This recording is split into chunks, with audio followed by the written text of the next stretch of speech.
What's good, guys? Back again. Opinion Spot. We are down to part three, the final part of this top 30 favorite fictional redheads. Fictional redheads. It's been a lot of fun. It's been fun, very fun. I've enjoyed putting this together. Uh, I love doing my top list or my favorite list or just a list.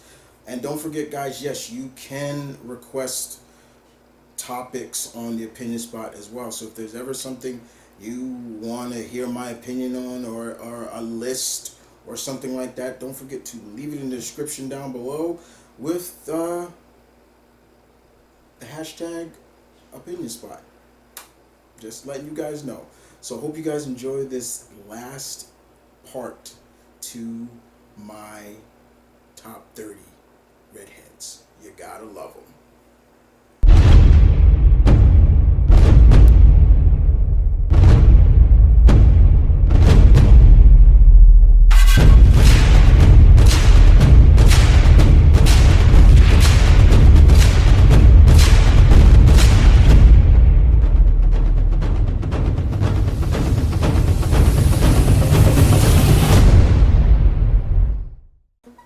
Alright, guys, so we move on to top number 10 on the list.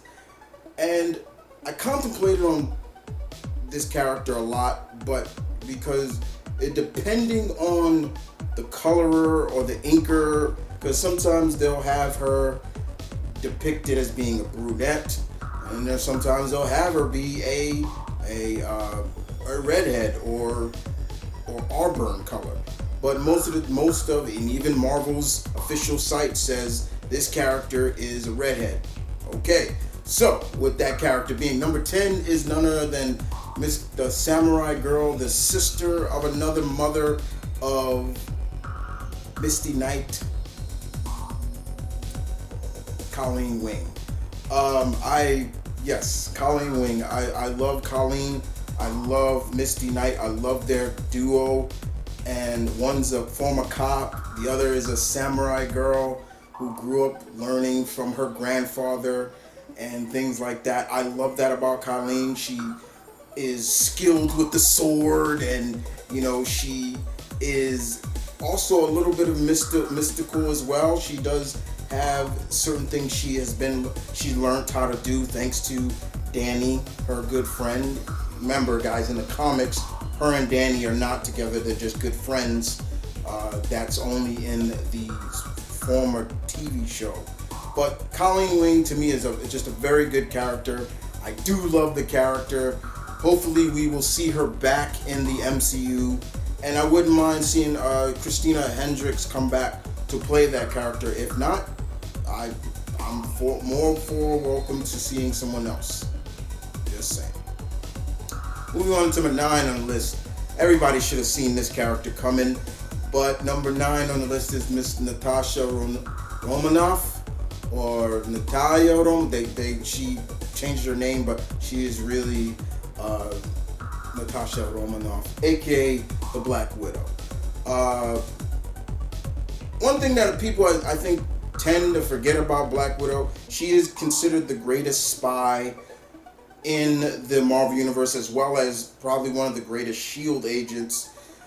But one thing people tend to forget about Black Widow is she is just like Captain America. She is a super soldier as well.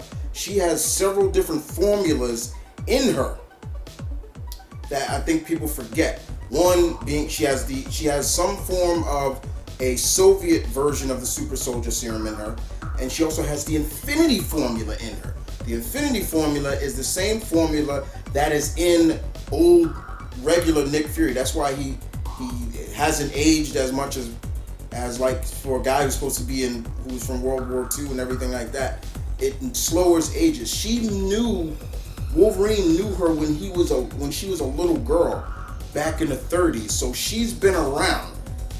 But of course, they didn't do that for the movies. It would have been cool if they did. That would have shocked a lot of people, because I would have loved to see people's faces on that. But I love Natasha. I think she's a really cool character. Sometimes you try to figure out where she truly stands. What does she really love? Does she truly love anybody? And there have been a couple of guys in the Marvel universe that she can say she does really love, and she still loves them even if they're not together. For example, she loves Matt.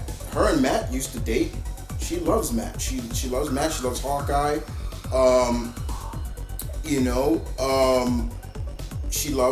She loves Bucky because she knew Bucky back in the day too. But one thing that I will also say about, I love what they're currently doing with her now in the comics.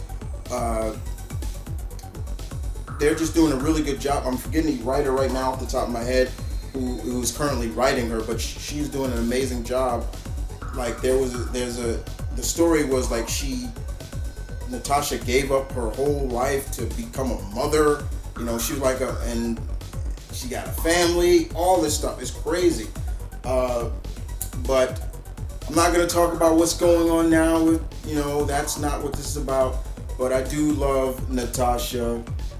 She is a very cool character. And what more can I say? She's cool. And she's a hell of a spy. Next up on the list is, I would say she's a tweener.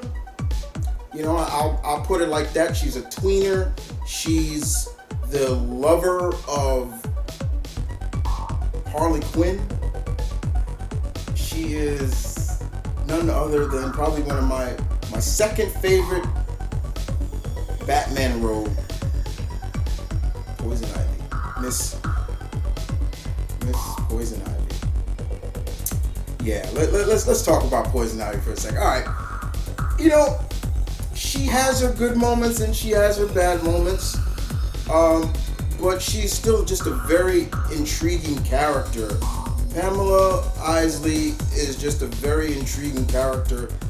In some cases, you can understand where she's coming from, but then there's times you're like, I don't agree with that, Pam. Why are you doing that? But probably one of my biggest moments for her, in my opinion, one of my favorite Pamela Isley moments comes from No Man's Land. How she protected the homeless children in the park from all the bad. I love that. I was like, she does have a heart. She's not just a Venus flytrap or anything like that. Many of the different incarnations of her throughout the different mediums have kept her mainly true to what she is, even in cartoon series. But the one thing that has really been really great is the fact that yes, DC has her and Harley are together. They are a couple. Like it or not, they are a couple, and I, for one, am cool about it. But I love Poison Ivy. I do love her. Like I said, she's not always a villain. She's a tweener. But when she is bad, she's bad. But there's some great Poison Ivy moments. Just saying. Next on the list, of course, is none other than Firestar. Yeah. Angelica Jones. Another character that was mainly created for TV that got popular enough that was incorporated into the comic world. Thank you, Chris Claremont, for that. When we saw when we saw Firestar grace us in Spider-Man and His Amazing Friends cartoon series back in the 80s, who would have thought that character would have got enough buzz to the point they were like, okay, we need to incorporate her into the comics. And Chris Claremont did that with a limited 4-part series that gave us a real clear-cut origin of Angelica, what she was like, how she was portrayed, why did she first join up with, Emma's, Emma, I don't even want to say her name, but you know what I'm talking about. What is her powers, everything like that.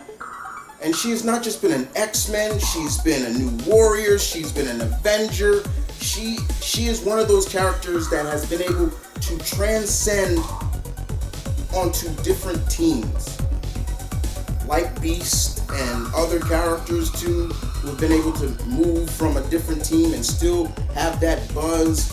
And yes, she is a good friend of Spider-Man. So, but I love her powers. I think my favorite look for her, believe it or not, is her late 90s look when she was a part of the New Warriors. The kind of the retro goggles with the denim jacket.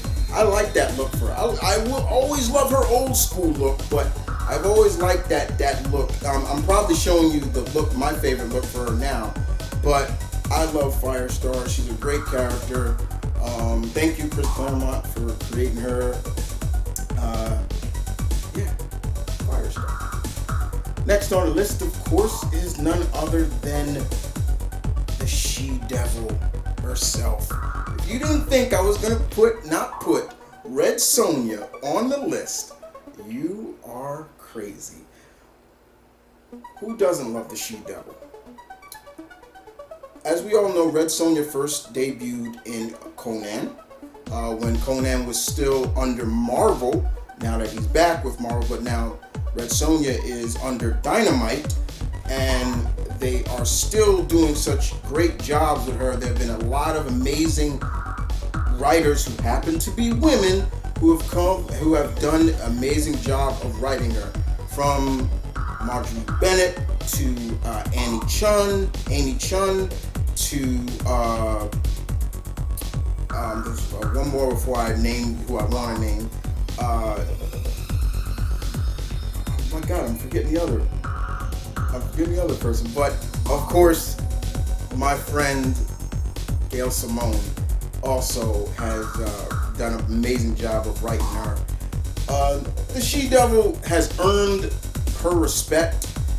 They have, in terms of comic-wise, yes, they are still trying to adapt her again, and this has been a long time coming for Red Sonja. The last time they adapted Red Sonja was back in the 80s with Brigitte Nielsen, and it didn't really feel like she was really the star of the movie. It felt like it was just Conan, and Arnold was in that movie. So, just saying, there's a new script coming out, a new movie coming out, and the actress who's going to play Red Sonja is the actress who was in Ant-Man and the Wasp. She's going to be Red Sonja. I'm still going to see it, but another redhead character and not with a natural redhead. Is it too hard to find? Are they rare? Because I love my gingers. Gingers are beautiful. They are a blessing to us. And number 5 on the list is none other than Mira. Mira, Aquaman's wife, his queen, the mother of his child. The name, and such a badass and such a great character that has been able to stand by her man, but not as an equal. Her hydrokinetic abilities are just off the chart. I love when she portrays that and showcases just how good she is. Mira. Shouts out to my man Blue Goblin. He would always say, "Oh, Mira." Mira is just something else, man. We have seen her live action. Amy Hurd has played her, and I'm not going to go into detail about her. Y'all know how I feel about her. But outside of that, Mira comics, at least some, comics, cartoons, movies, Mira has been showcased greatly, and hopefully they continue that because she's a great character. And she even had a miniseries, a comic miniseries by herself. It was actually really good. Just check it out. So number 4 on the list, of course, hey Babs, Barbara Gordon, Oracle, also the the second Batgirl. Yeah, see, people say the first Batgirl. Wrong. There was another Batgirl before Barbara.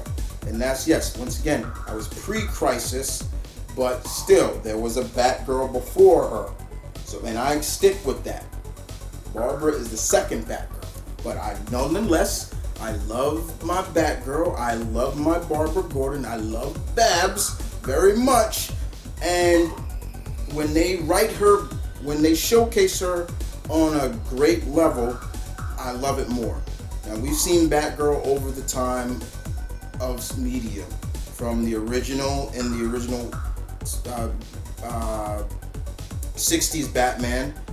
Liked her, rest in peace. But you knew there could have been more.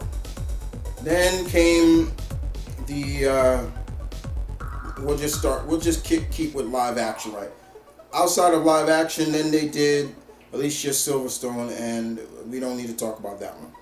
But I will shout her name out. And then, of course, there have been small screen versions of her. But to me, nothing truly solid to where she stands on that pedestal of what I like about her. The animated stuff have done her better. Live action, not so much. Not so much, I'm gotta be honest. But when it comes to comics, to me, the best person that writes Barbara Gordon perfectly, sorry, I may be a fanboy and a loyalist to her, but Gail Simone has done the most extra special job with Barbara. Has written her beautifully. She doesn't, when Gail writes her, she writes Barbara like an equal to Batman and not somebody just a part of the Bat family. And that's what makes her good. You know, people forget that Barbara has a photographic memory, and Gail used that beautifully. People forget all that stuff. They just look at, oh, she's just the daughter of Commissioner Gordon. That's cool and all. Yeah, but she's more than that. Now, yes, they are going to do a Batgirl movie for HBO Max. I still have my ifs about it because of the race changing. I don't think that was necessary. But as a Batgirl fan, I will check it out. I still don't feel that the race change was needed. Just saying. But I love Batgirl. I truly do. She's extra special to me. Next on the list, number 3. Who is that? Well, she's a princess. She's from a faraway land. She's redhead. She's got orange skin and beautiful green eyes. And to learn different languages, she can give you a little peck on the cheek, and that's about it. But she is such a loyal treasure to the Teen Titans. Corey Ann, aka Starfire. When it comes to the Teen Titans, there are certain characters that are the glue, or the hope, or mainly the glue. Like a lot of people, for me, like for example, I look at Susan Richards, the Invisible Woman, as the glue to the Fantastic Four. That's the same way I look at Corey. Now, I grew up and was reading the Wolfman and Perez run of Teen Titans. So all those characters that was in that run are special to me. I love those characters. And when I see them die or out of place or out of character, it bothers me. Corey, no matter where or how many writers have come along, they have always done special with her, making her the heart and soul of a team. She is such a treasure. She is like the total opposite of her sister, and she is so comfortable. I love how comfortable she is with herself, her body. She can't help that she's I remember she even said that to, I believe it was Kyle Rayner during the 52 storyline. And she was just like, I can't help the way I look. I'm comfortable with myself. They're like, oh, you're walking around naked and stuff. Stop that. Like, I can't help that. You may not be comfortable, but I'm comfortable with myself. But she is the heart and soul of the Titans. Even though she's older than a lot, but still, she is the heart and soul. And I love that. In terms of live action, yes, I have said my piece on Annie Dopo before. I still feel they could have easily painted her orange. There was no need.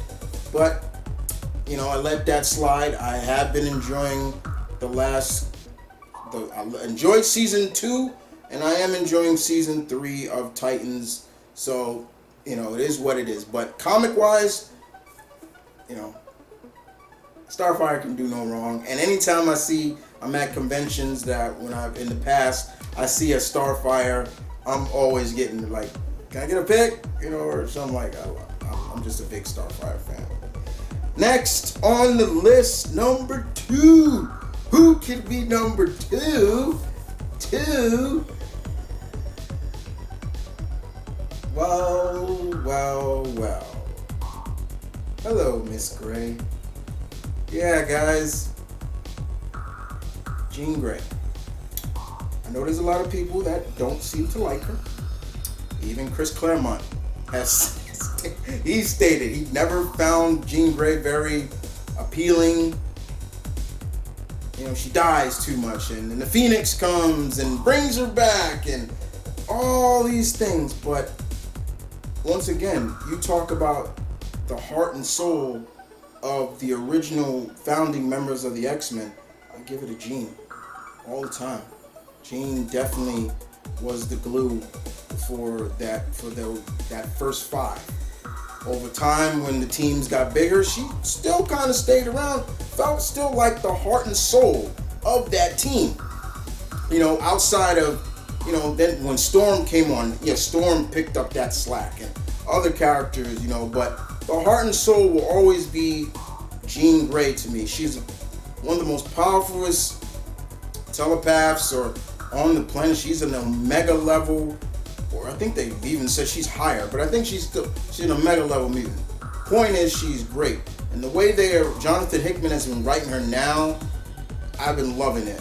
And yes, it has been stated and has been acknowledged in the comics that she, Cyclops, and Wolverine are in a relationship. So she got 2 boys that are laying the pipe to her. Sorry. And the last number 1 on the list, who makes number 1?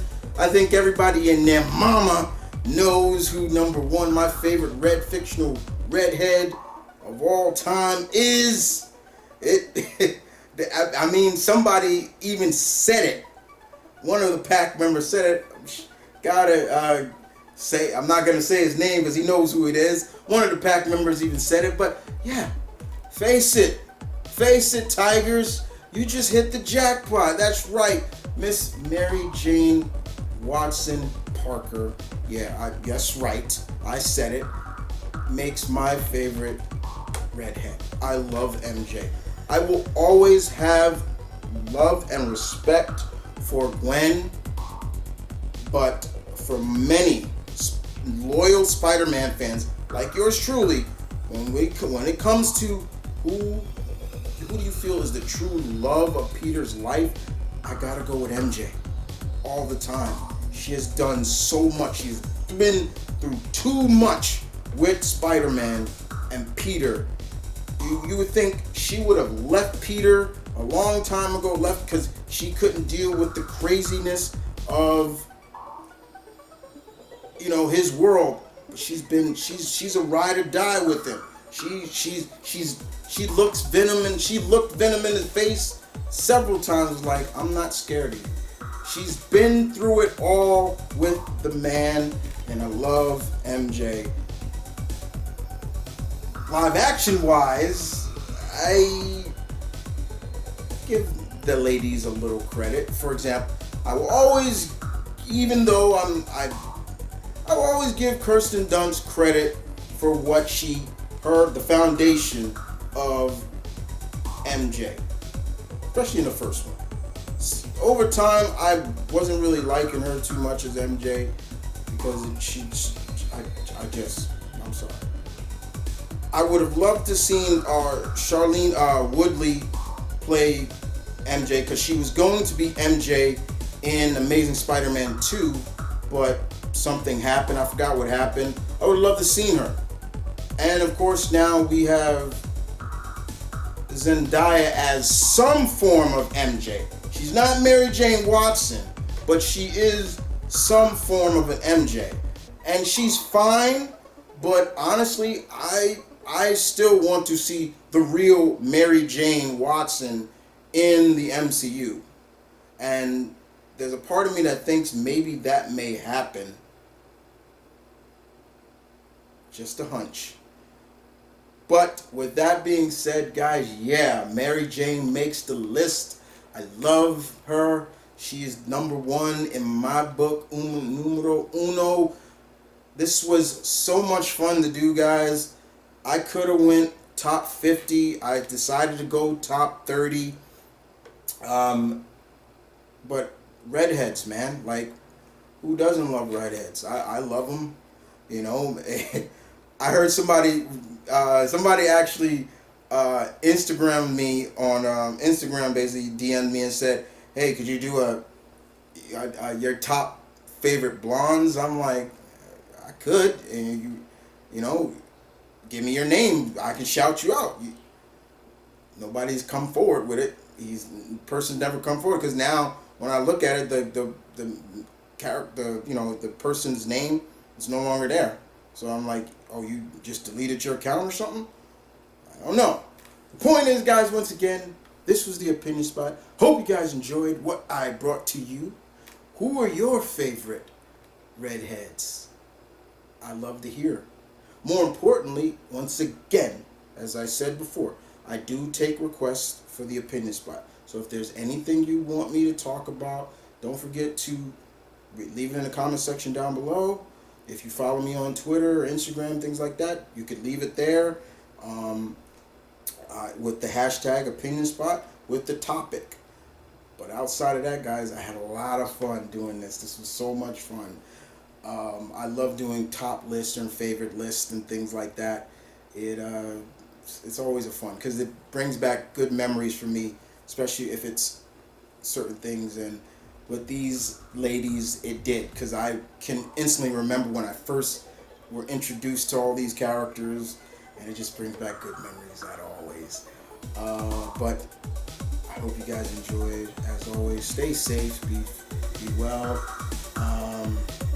As always, guys, I will see you guys next time, hopefully soon.